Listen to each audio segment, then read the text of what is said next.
어느 날 갑자기 가장 좋아하던 초콜릿 가격이 3,000원에서 2,500원으로 떨어졌습니다.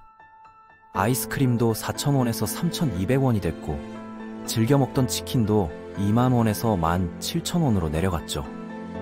처음엔 기분이 좋았습니다. 같은 돈으로 더 많은 것들을 살 수 있게 됐으니까요. 하지만 곧 이상한 일들이 벌어지기 시작했습니다. 회사에서 월급이 줄어들더니 주변 상점들이 하나둘 문을 닫기 시작했죠. 반대의 상황도 상상해 보겠습니다. 지하철 요금도 오르고 마트에서 사던 생필품들도 조금씩 비싸졌죠. 처음엔 짜증이 났지만 며칠 후 회사에서 임금 인상 소식을 들었고 주변 상권이 더욱 활기차졌습니다. 이 두 가지 상황 중 어느 쪽이 더 건강한 경제 상황일까요? 놀랍게도 후자입니다. 그 이유와 함께 물가 상승의 모든 비밀을 지금부터 파헤쳐 보겠습니다. 1990년대 초반 햄버거 한 개 가격이 대략 1,800원 정도였지만 지금은 같은 햄버거를 5,500원 정도에 살 수 있죠. 영화 한 편을 보는데 3,000원이면 충분했던 시절이 있었는데 현재는 12,000원 이상 지불해야 합니다. 이런 현상이 바로 인플레이션이죠. 그런데 많은 분들이 왜 가격이 계속 올라가야 하는 거야 라고 생각하실 겁니다. 인플레이션이란 시간이 흘러감에 따라 상품과 서비스의 전반적인 가격 수준이 지속적으로 상승하는 현상을 말합니다. 쉽게 표현하면 돈의 구매력이 점점 약해지는 것이죠. 1980년대에 1만 원으로 살 수 있었던 물건들이 지금은 3만 원 이상 들어야 구매할 수 있게 된 겁니다. 마치 돈이 시간이 지날수록 힘이 빠지는 배터리처럼 변하는 셈이죠. 하지만 이런 현상이 왜 발생하는지 이해하려면 경제의 작동 원리를 좀 더 깊이 들여다봐야 합니다. 예를 들어 1975년경 커피 한 잔 평균 가격이 약 250원 수준이었다고 해보겠습니다. 그런데 2024년 현재 같은 250원으로 커피를 주문한다면 아마 빈 종이컵만 받을 수 있을 겁니다. 인플레이션이 발생하는 가장 대표적인 원인은 수요와 공급의 불균형입니다. 많은 사람들이 어떤 상품을 사고 싶어 하는데 그 상품의 공급량이 부족하면 가격이 오르게 되죠. 쌀을 예로 들어보겠습니다. 평소에 국민들이 쌀 12톤 정도를 소비하고 농가에서도 정확히 12톤을 생산한다고 가정해 봅시다. 시장이 균형을 이루고 있는 상태죠. 그런데 갑작스러운 태풍으로 인해 논의 절반 이상이 침수되면서 쌀 생산량이 4톤으로 급격히 줄어들었습니다. 여전히 사람들은 12톤만큼 쌀을 필요로 하지만 공급량은 턱없이 부족하죠. 이때 사람들은 쌀을 구하기 위해 더 높은 가격을 지불할 의향을 보입니다. 예전에 쌀 1kg당 2,800원이었다면 이제는 4,200원까지도 기꺼이 내려고 하는 거죠. 또 다른 원인으로는 생산 비용 증가로 인한 물가 상승이 있습니다. 팝콘 장사를 하는 사업자가 한 봉지에 4,000원을 받고 있었다고 해봅시다. 이 가격 구성을 보면 옥수수 비용이 1,200원, 기타 재료와 임대료 등이 1,300원, 그리고 순수익이 1,500원 정도였죠. 그런데 앞서 말한 태풍 때문에 옥수수 가격이 2,400원까지 오르게 됐습니다. 사업자 입장에서는 기존 가격 4,000원을 그대로 유지하면 순수익이 300원밖에 남지 않게 됩니다. 사업을 지속하기 어려운 수준이죠. 결국 팝콘 가격을 5,200원 정도로 올려야 이전과 같은 수익을 유지할 수 있게 됩니다. 이것이 바로 비용 상승형 인플레이션의 대표적인 사례입니다. 더 놀라운 것은 인플레이션이 스스로를 강화하는 성질을 갖고 있다는 점입니다. 신발 제조업체에서 일하는 직원의 월 평균 생활비가 120만 원이고 월급이 135만 원이었다고 가정해 보겠습니다. 15만 원 정도는 저축할 수 있는 여유로운 상황이었죠. 그런데 물가가 오르면서 생활비가 135만 원으로 증가하게 됐습니다. 저축할 여유가 사라진 것이죠. 직원들은 회사에 임금 인상을 요구하게 되고 회사는 월급을 160만 원으로 올려줍니다. 직원들에게는 좋은 소식이지만 회사 입장에서는 인건비 부담이 늘어났죠. 이익을 유지하기 위해 신발 가격을 인상할 수밖에 없습니다. 그러면 신발 가격 상승이 다시 전반적인 생활비 증가로 이어지고, 이는 또 다른 임금 인상 요구로 연결되는 악순환이 반복됩니다. 경제에 돈이 과도하게 많이 풀리는 것도 인플레이션의 주요 원인 중 하나입니다. 빵 한 덩어리가 6,000원이고 6명의 사람이 각각 6,000원씩 갖고 있는 상황을 생각해 보세요. 빵이 6개밖에 없으니 각자 하나씩 사게 됩니다. 그런데 정부가 모든 사람에게 6,000원씩 추가로 나누어 줬다고 해봅시다. 이제 각 사람은 12,000원을 갖게 되죠. 돈이 많아진 사람들은 자연스럽게 빵을 2개씩 사고 싶어 합니다. 하지만 여전히 빵은 6개밖에 없어요. 빵집 주인은 사람들이 더 많은 돈을 지불할 능력이 있다는 것을 알고 가격을 12,000원으로 올립니다. 결국 각 사람은 여전히 빵 하나씩만 사지만 가격은 2배로 뛰었죠. 빵 자체의 가치가 높아진 게 아니라 돈의 가치가 떨어진 겁니다. 실제로 역사상 여러 국가에서 이런 일들이 벌어졌습니다.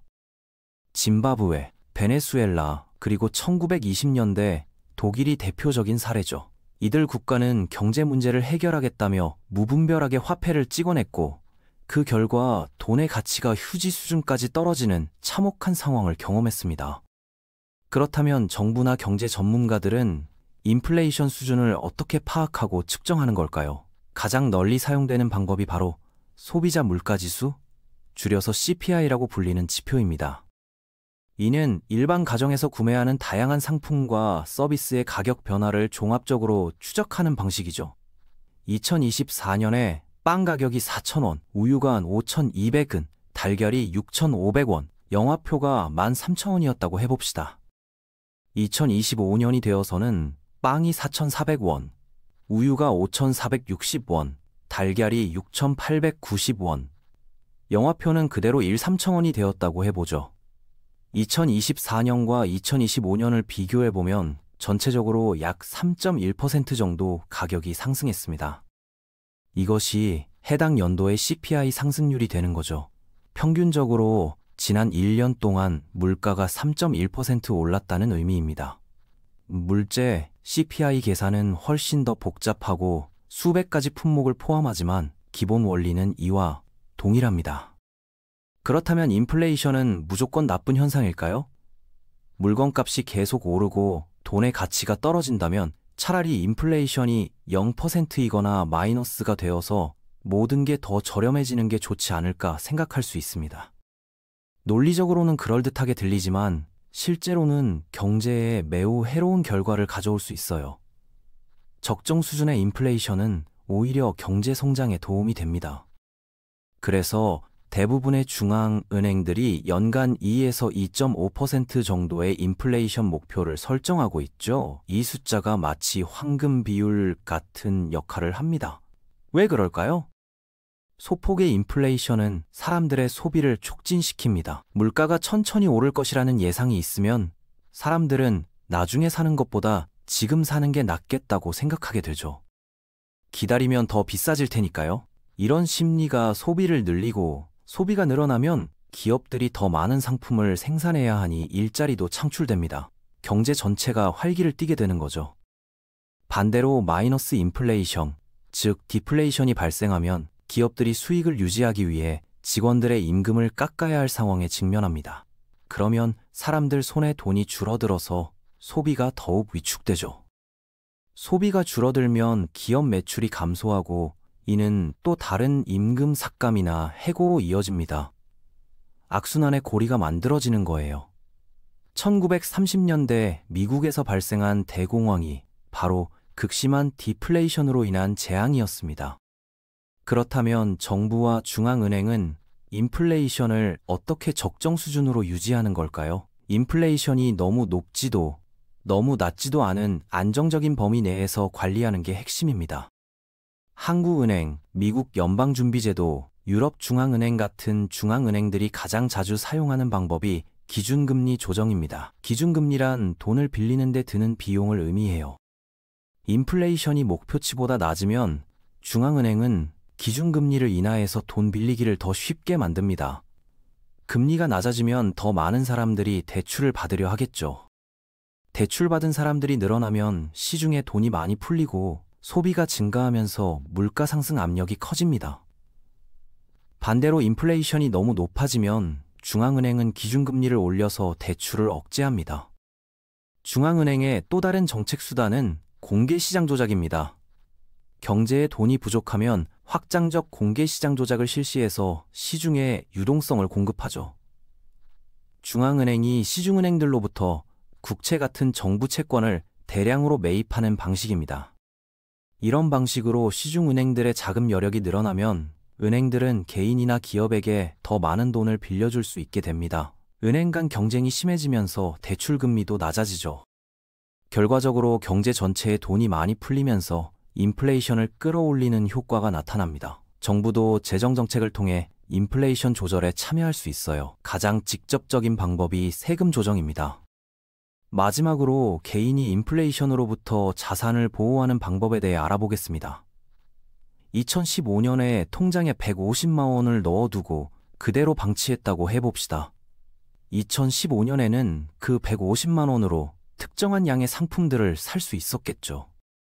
하지만 2025년이 되면 인플레이션 때문에 같은 150만 원의 실질 구매력이 10년 전보다 훨씬 떨어져 있을 겁니다. 이런 상황에서 어떻게 자산을 보호할 수 있을까요? 가장 일반적인 방법은 투자입니다. 많은 사람들이 인플레이션 해지 수단으로 금을 선택해왔습니다. 금은 공급량이 제한적이고 수요는 꾸준하기 때문에 인플레이션이 발생하면 금 가격도 함께 오르는 경향이 있어요. 하지만 어떤 투자자들은 금보다는 주식, 부동산 혹은 기타 투자처럼 더 높은 수익률을 기대할 수 있는 자산을 선호합니다.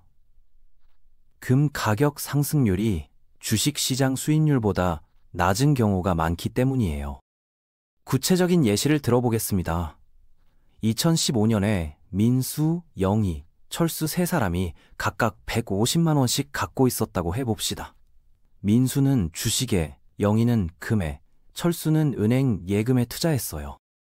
10년 후인 2025년, 민수는 연평균 8% 수익률로 약 320만 원을 만들었고, 영희는 연평균 5% 수익률로 약 245만 원을 벌었으며, 철수는 연평균 1.2% 예금 이자로 169만 원 정도가 되었습니다.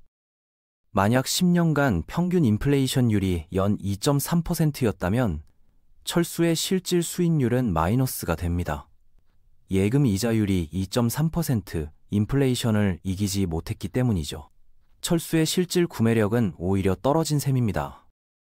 결론적으로 인플레이션은 경제의 자연스러운 현상이며 예상치 못한 사건들, 정부와 중앙은행의 정책, 그리고 다양한 경제 주체들의 행동이 복합적으로 작용해서 발생합니다. 인플레이션 자체를 피할 수는 없지만 그 원리를 제대로 이해하고 현명한 투자를 통해 자산을 보호하는 방법을 익힌다면 인플레이션 시대에도 충분히 대응할 수 있습니다. 다만 투자를 할 때는 반드시 충분한 공부를 하시기 바랍니다. 자신이 잘 모르고 이해하지 못하는 분야에 무작정 돈을 넣으면 인플레이션 이상의 손실을 볼 수도 있거든요. 안전하고 현명한 투자를 통해 여러분의 소중한 자산을 지켜나가시길 바랍니다. 경제의 흐름을 이해하고 적절히 대응한다면 인플레이션도 충분히 극복할 수 있는 현상입니다.